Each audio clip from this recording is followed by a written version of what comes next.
Ekosentzuleak kaixo eta ongi etorri berbagai saiora.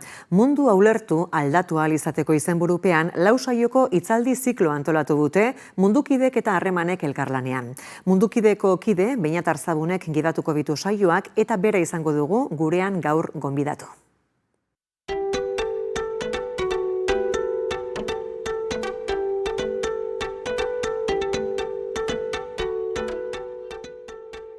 Beñat Arzabun Olaizola Oreretan jaio zen 1973an.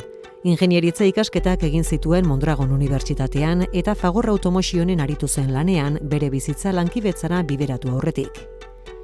Mundukide Fundazioaren Mozambikeko programako lehen kooperantia izan zen, eta duela gutxira arte bera izan da programaren arduraduna. 15 urtetik gora eman ditu bertan. Beñat Arzabun, kaixo eta ongi etorri. Kaixo zurera. Mundua ulertu aldatu ahal izateko. Lehena barik, bigarrena ezin? Bai, gero, ulertu gabe, ze estrategia behar da, ze nun gauden o ez badakigu, nola erabaki ze bide jarraitu. Ezagutza izan da, erabakiak ere beste modu batera har daitezkeelako, eta norberaren erabakiek gizartean eta planetan eragina dutelako, ez da? Kontziente gara ordea horretaz? Zeo zerbait, baina iruditzen zait, globalizazioaren sakonera ohikoan konturatzen garena, baina asko handiagoa dela. Globalizazioa aipatzen denen jende gehiena konturatuko da, bai importazioak, esportazioak, aldaketa klimatikoa, o inmigrazioa, adibide horiek jarriko ditu. Baina hori baina asko sakonagoa da. Adibidez, ni joate manera izamen unibertsitatera, liburutegira. Eta liburutegiko liburuak behiratzen hasi, apenas dago liburu bakar bat, hemen sortua denik, ez Arrasaten, ez Euskal Herrian, ez da Espainian ere. Liburuen 3 laurdenak idatziak izan dira Estatu Batuetan. Eta libururen baldin badaukagu libururen bat, unibertsitateko irakasle batek idatzi duena, irakasle horrek liburu hori idatzi du, Estatu Batuetan idatzitako dozena pare bat liburu ondoren, irakurri ondoren, idatzi du berak liburu bat.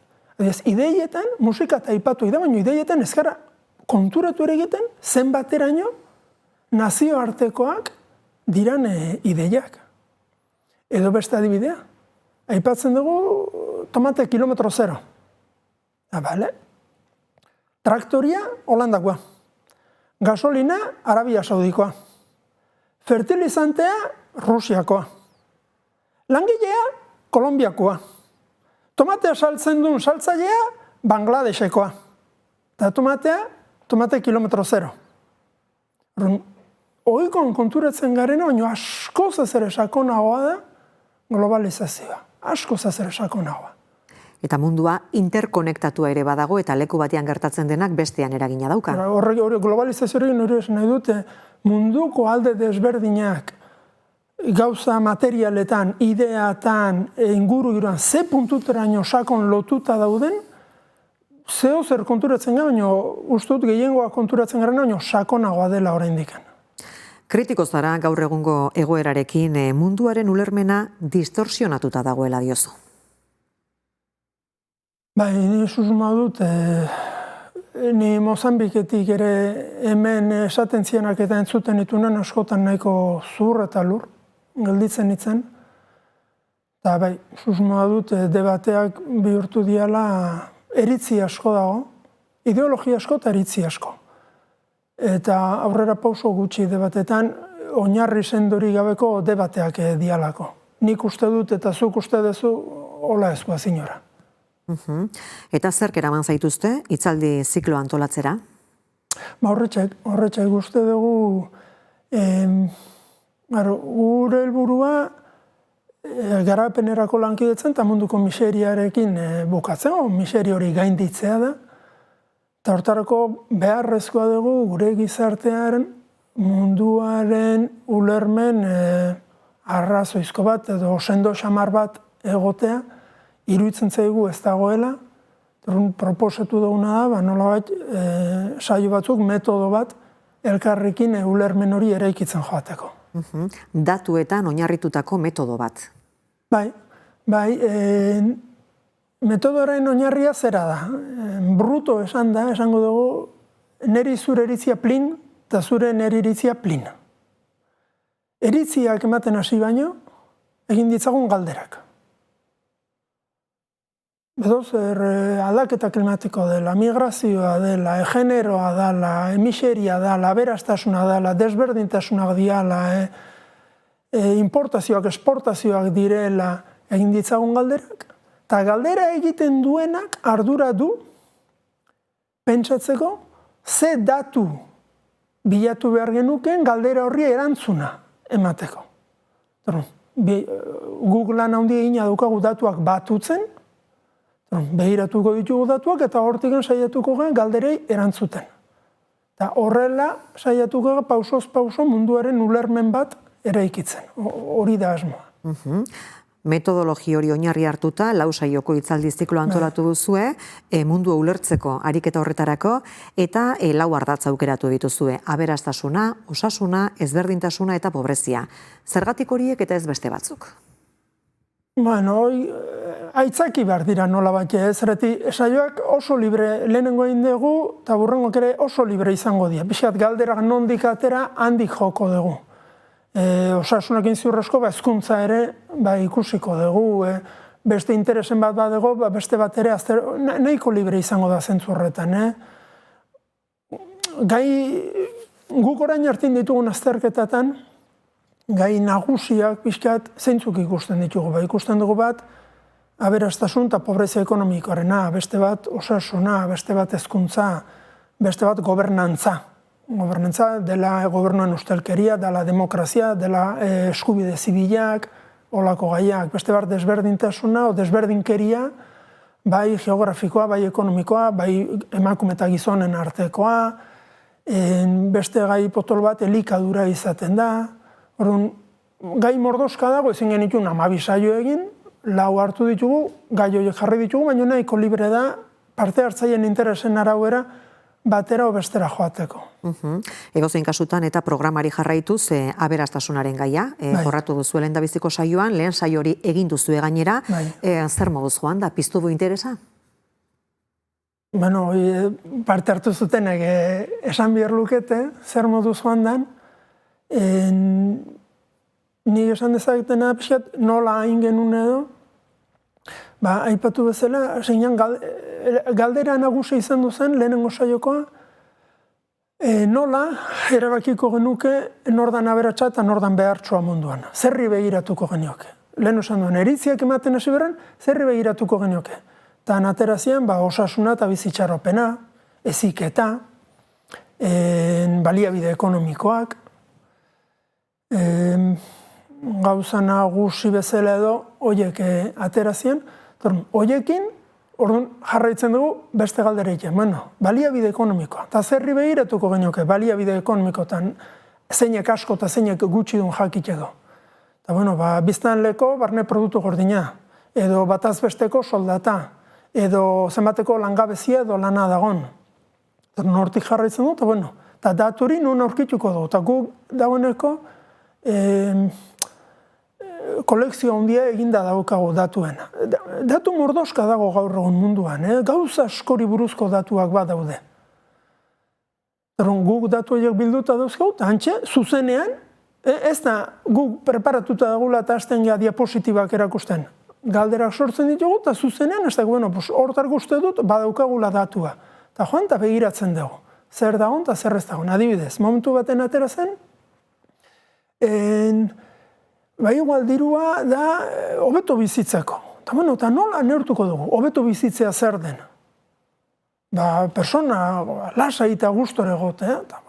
Lasai eta gustora daturik ez dago, baina ez badago datua munduan, herrialde bakotxen biztanleriaren zeunekok dauzkan ansiedade o depresio edo antzeko zailtasunak. Datu hori bai begiratu genezake.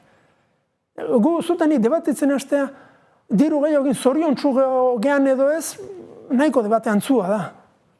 Baina gauza bat geha zehazteko, diru gehiago duten herrialdetan jendea hobeto bizidenaren seinale bezala hartuko bagenu osasun mentala eta txirotasunaren seinale bezala hartuko bagenuen, jota jendea estresatuta eta ansiedadeak jota eta depresioak jota miseriaren pisuagatik horri begiratu geniezaioke, eta orduan ondorio ateral izango dugu, diru gehiago daukaten herrialdetan benetan jendeak osasun mental hobea ote duen, edo ez ote duen. Baina galderak modu horretan eginda, iritsi gintezke nolabiteko ondoriora. Eta egin genezake elkarrekin eraiki ulermen bat. Horren ezean, arnasa alperrik ikastatzen hariko gara, nik uste dut, zuk uste dezu, hau opinablea da, eta ezkoa zinora. Eta lortu zenuten, esate baterako lehendabiziko saio horretan, nolabaiteko ikuspegi bat ere ikitzea? Gutxi motxa inzitzeigun. Motxa inzitzeigun, strategia da metodo honek denbora pixka bat behar du. Claro, ni hasiko banitz, apai zamezan bezala, egia santua zein den esaten, hau hola da, eta hola da, eta hola da, bain dezaket, minutu gutxitan, egi potoluak esan. Elkarrekin ere egitzen denbora gehiago behar da. Bizpairu gauza ikusi genitunak adibidez. Bate ikusi genuen, osasunaren kontuan adibidez, bizitxaropenean,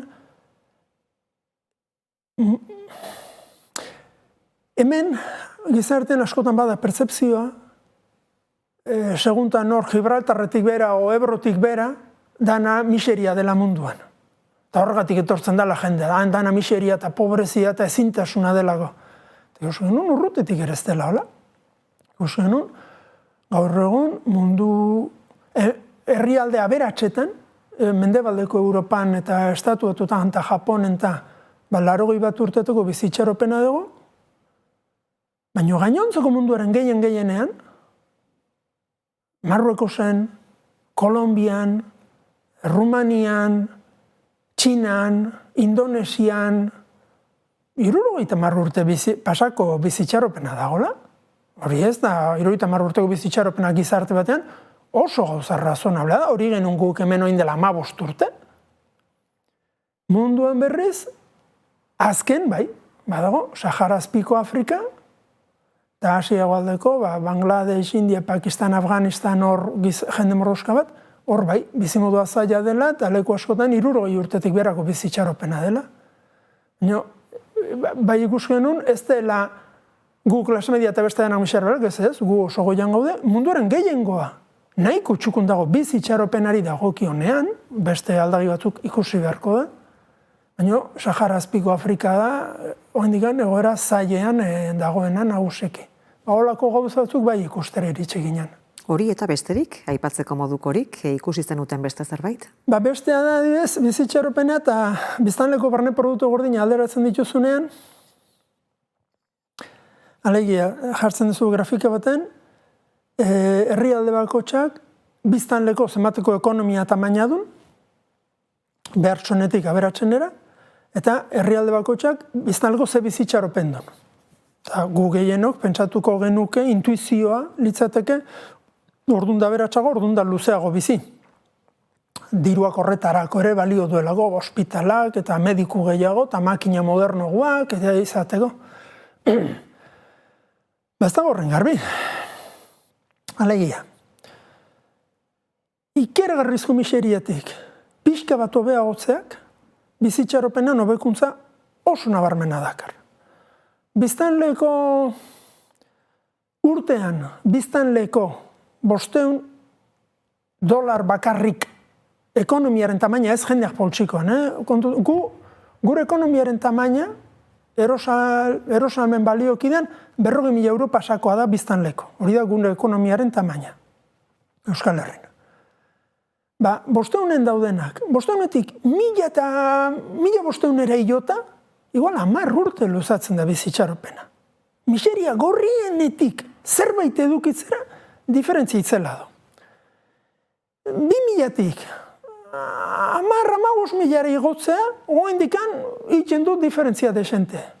Baina 20.000-etik 40, 60, 80 igotzeak, niet, zero.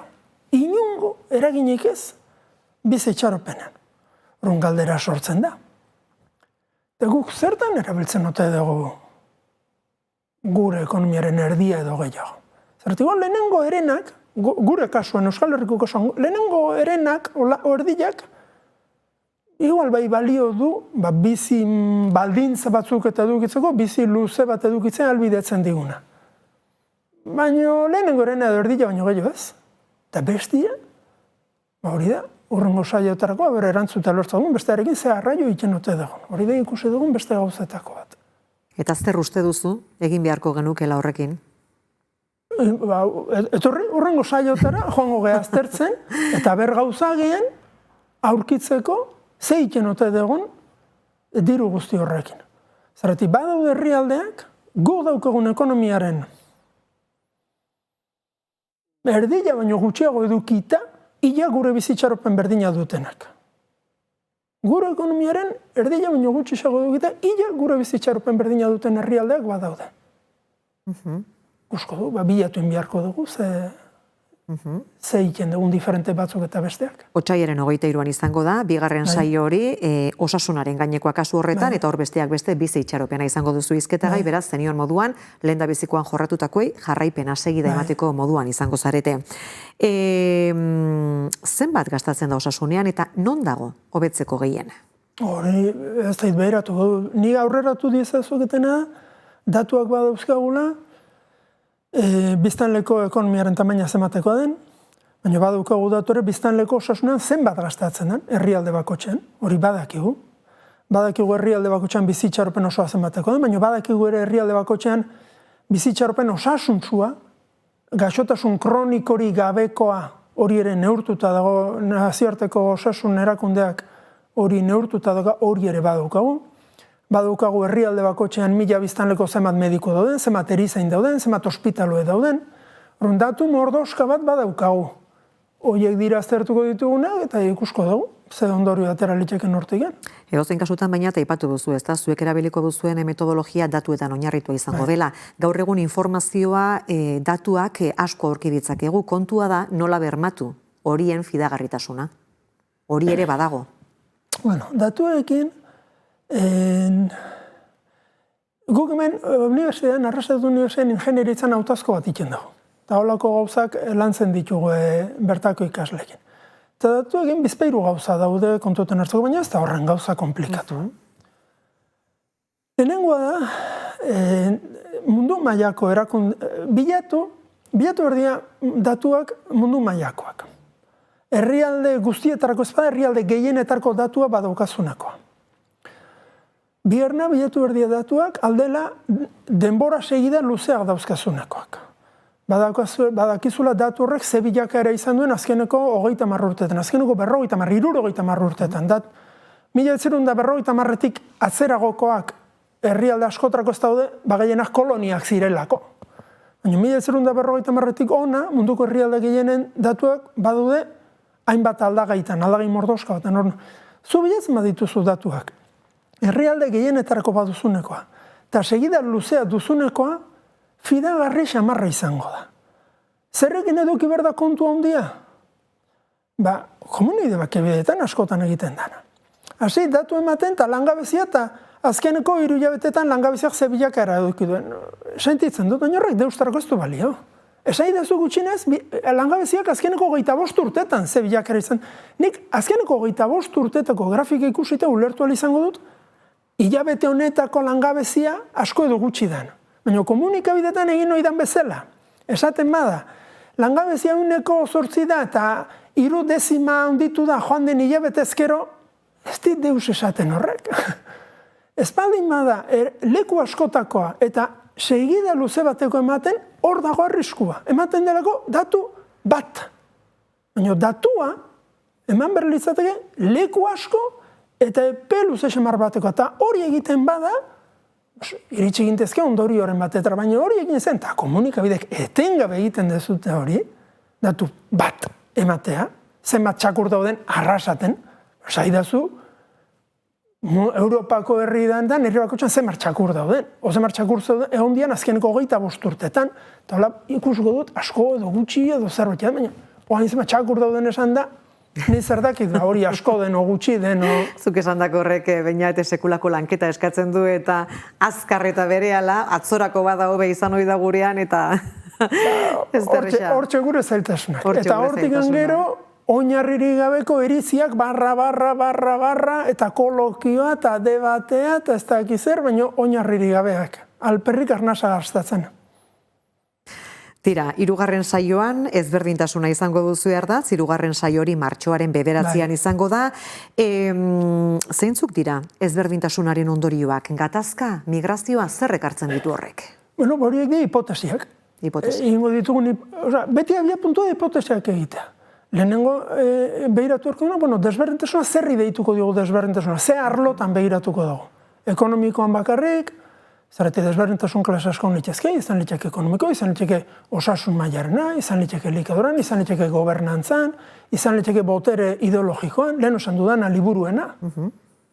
Ze herrialdetan sortzen da ezagutza beste danok zurgatzen dugun. Orduan, desberdintasun desberdina dude.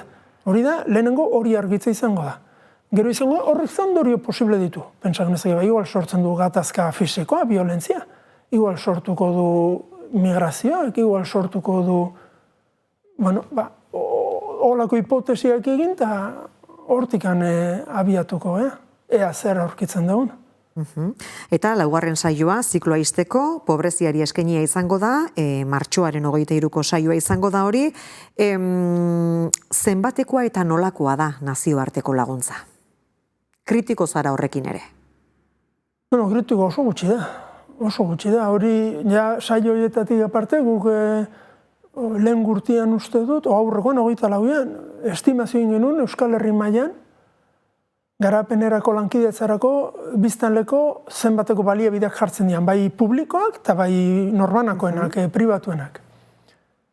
Erantzuna, Euskal Herrian 3 milioi persona bizigia, gure estimatiba da ez diala jartzen 40 euro persona eta urteko. Lehen esan dut, Euskal Herrian gure ekonomiaren tamaina da biztanleko 40.000 eurotik gorakoa. Da gure ekonomiaren tamaina, 40.000 eurotik gorakoa biztanle eta urteko. Eta garapenerako lankidetzarako jartzen ari garena, ez dia 40 euro biztanle eta urteko. Eta gainera, laguntzorren handiena, bideratzen da mundu mailan erdi mailan dauden herrialdetara, eta txikiena, laurdena oherena bakarrik, bideratzen da benetan behar gorrienean dauden herrialdetara. Gainera hori. Orduan bai, egoera zentzorretan ze hobeagotu asko dago. Askoz baliabide gehiago jarri berlitzateke, eta bideratu berlitzateke nagusiki behar gorri dagoen lekuetara, eta horiek datuekin identifikatzen oso erresa da. Oso argi dago, nun dagoen gaur egun behar gorria. Laguntzia duzu esede, mundukidetik bertatik ere, garapen bidean dauden herrialdeekiko elkartasunez jokatzen duzue, zer nolako hazkundea sustatzen duzue? Guk garapenerako lankidetzan denetarik egin daiteke nola bete esateko. Garapen prozesua hankasko dituen maila da, badago garapen ekonomikoa, badago hezkuntza, badago osasuna, badago gobernantza, badago 11 gauza daude. Gure arloa, arlo ekonomikoa da, produktiboa da. Gure jatorriagatikan, gure lan hildoa, jendeak eduki ditzala, bizimodu hobeago batetarako nahiko baliabide lortzeko, lana o lan hobea, edo bere lanagantik ordain hobea, hori da gure lan esparrua. Eta, bi adibide nagusi, Mozambiken lan itxegun, nekazariekin. Mozambiken dagoen ekonomia, Mozambiken biztanleriaren 3 laurdenak nekazariak dira. Nekazaritzan ari geha, saiatzen geha, baserritarrentzako merkatua pixkat aztertzen laguntzen, eta ze egin izango litzateke eroslea izango duena. Ze ekoiztu zen ezak eroslea izango duena, prezio hobeago izango duena, o egonkorrago izango duena. Ze teknika berri sartu daiteke, lan gutxiagorekin hobeto nola ekoitzi, nola ingo genuke, hori da pixkat lantzen dugun gauzak, eta Brasilen eran lan iken duguan, ekonomia dezentez aurreratuagoa da Mozambikekoa baino, eta berriz iken duguna dagoeneko martxan dauden hainbat elkarte, kooperatiba, aktibitate produktiboa badutenak, kudeak eta mailan hobekuntzak egiten lagundu. Hemendik dirua bidali behar da, lana tokian bertan egin behar da. Bai, lanan egin behar da, lana mundukideko lantaldeko jende gehiena kooperante lekuan dago, Mozambiken, Brasilen, Kolombian, eta hola izan behar du. Hemendikan pentsa ezazu Alzheimerra. Zuk Alzheimer, nik esaten dut ni sensibilizatuta nago Alzheimerra eta zerat Alzheimerrekin lagundu nahi nuke. Zuk Alzheimerrekin laguntzeko bi modu dauzkazu funtsean. Bata mediku bihurtu, eta Alzheimer tratamenduak egiteko gauza izan.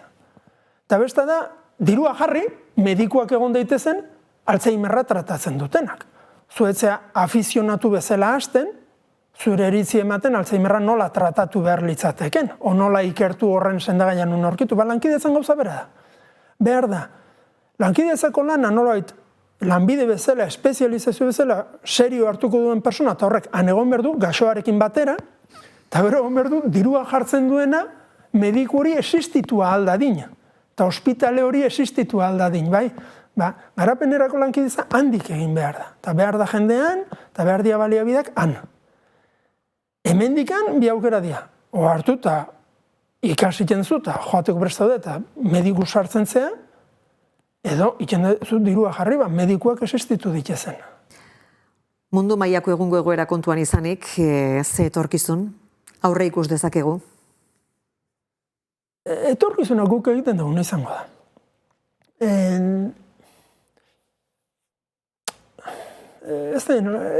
Horretxegatik behar dugu nun gauden pixka bat ulertzea. Fokatzea. Hemen hiru elementu daude. Bata nun gauden. Beste nun egon nahi genuken, eta beste ze bide jarraitu batetik bestera joateko. Nun egon nahi genuken hori erabaki morala da. Hori ez dizut datuek ez dizut esango norberako gizarte bezala erabakitzen dugu guk ze mundu klasetan bizi nahi genuken. Baina nun gauden hori ez da eritzi kontua. Nun gauden, datuek esaten digute nun gauden. Horren behar dugu, nun gauden ulertzea, behar dugu asmo bat nora joan nahi genuken, eta ordu ningo dugu estrategia hori, ze etorkizun? Segun eta hiru horiekin ze egiten dugu, behar dugu ulertzea nun gauden, behar dugu gero idea bat egitza nora iritsi nahi genuken, eta gero bide horren alde lan egitea, bai? Ez da emanda etorriko zaigun gauza bat, ez da aizia etorri da, hori ere etorri da, ez guk iten duguna izango da. Eta lehen esan dutena, gure txikitasunean mundua oso lotuta dago.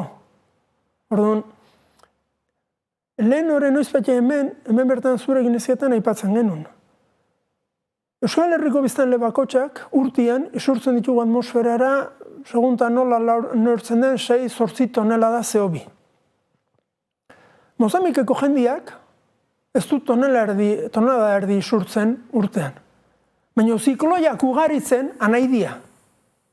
Hori guk hemen indegu.